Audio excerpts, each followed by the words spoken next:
કરોડોની માલિક બની ગઈ ગુજરાતી મૂળની અભિનેત્રી આયશા ટાકિયા કન્વર્ટ ટુ ઇસ્લામ.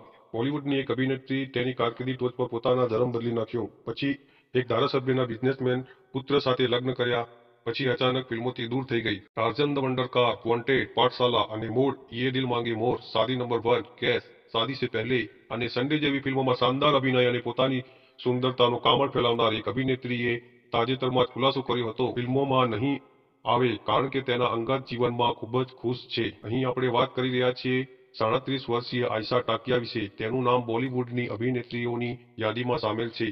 તમને જણાવી દઈએ કે આયશા ભલે ફિલ્મોમાં એક્ટિવ નથી પરંતુ તે સોશિયલ મીડિયા પર ઘણી એક્ટિવ છે. આ સિવાય તે પોતાની પર્સનલ લાઈફને કારણે પણ ઘણી ચર્ચામાં રહે છે.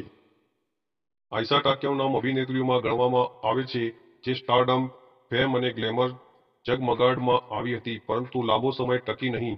આ સાથે તેણે એવા સમયે પોતાનો જીવનનો સૌથી મોટો નિર્ણય લીધો હતો કે બધાને ચોંકાવી દીધા હતા. આયશા ટાકિયા વિશે એવું કહેવામાં આવે છે કે તેના ફ્લોપ કેરિયરને જોતા તેણે પોતાના જીવનનો સૌથી મોટો નિર્ણય લીધો અને સમાજવાદી પાર્ટીના નેતા અને ધારાસભ્ય અબુ અસીમ આઝમીની વહુ બની હતી. આયશાએ 2009માં લગ્ન કર્યા હતા. આ લગ્નથી તેમને એક પુત્ર છે.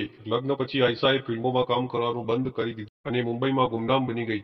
તમને જણાવી દઈએ કે આયશાના પતિ ફરહાન બિઝનેસમેન છે તો એક હોટલ અને રેસ્ટોરન્ટ વ્યવસાય સાથે પણ જોડાયેલા છે. આ સિવાય ફરહાનને રાજનીતિમાં ઘણો રસ છે. આયશાના સસરા અબુ અસીમ આઝમીની વાત કરીએ તો તેમની ગણતરી સૌથી ધનિક ધારાસભ્યોમાં થાય છે.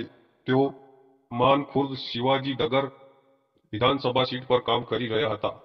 મીડિયા રિપોર્ટ્સ માનીએ તો તેમની પાસે 142 કરોડ રૂપિયાની સંપત્તિ છે જ્યારે તેમના પુત્ર ફરહાનની કુલ સંપત્તિ 72 કરોડ રૂપિયાથી વધુ છે.